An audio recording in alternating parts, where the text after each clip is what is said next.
بسم اللہ الرحمن الرحیم۔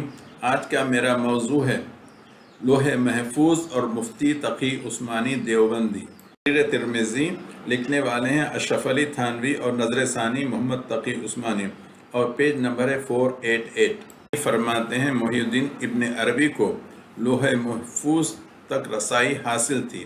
وہ اس میں دیکھ کر اس نے آئندہ پہ آنے والی کیفیات کے بارے میں اطلاع دی، یعنی پیش گوئی کی۔ فرماتے ہیں کہ اسرار کا بیان کرنا ہر کس و ناقص کے سامنے ان کی وضع کے خلاف ہے، بخلاف مجازی بے رندواں اہل خدمت کے ان کو کشف تکوینی بہت ہوتا ہے، نیز ان کو بیان کرنے میں بھی مناسب نامناسب کا خیال نہیں ہوتا، کیونکہ بے خود ہوتے ہیں۔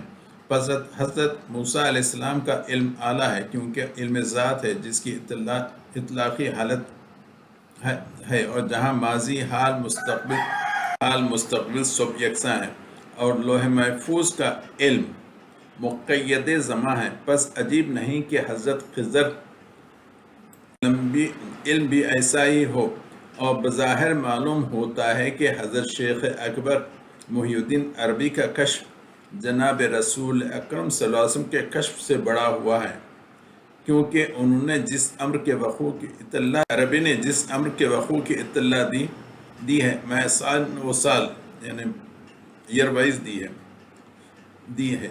اکرم صلی اللہ علیہ وسلم نے واقعات آئندہ کی جو خبر دی ہے تو اس تفصیل سے نہیں خبر دی، لیکن یہ سمجھنا غلط ہے، کیونکہ حضرت شیخ محی الدین ابن عربی کا علم لوح محفوظ سے مستفاد ہے، یعنی اس سے لیے ہیں انہوں نے۔ جتنے بھی پیشن گوئیاں ہیں اس نے لوح محفوظ میں دیکھ کر بتائیں، اور لوح محفوظ میں سن و سال سب تحریر ہیں۔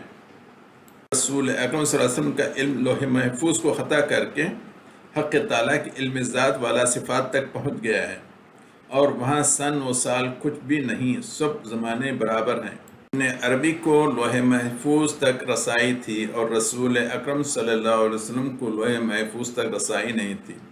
اب آپ ہی بتائیے کس کا درجہ بڑا ہے، کس کا درجہ چھوڑا ہے؟ اللہ قسم کے صوفی تعلیمات سے ہماری حفاظت فرمائے۔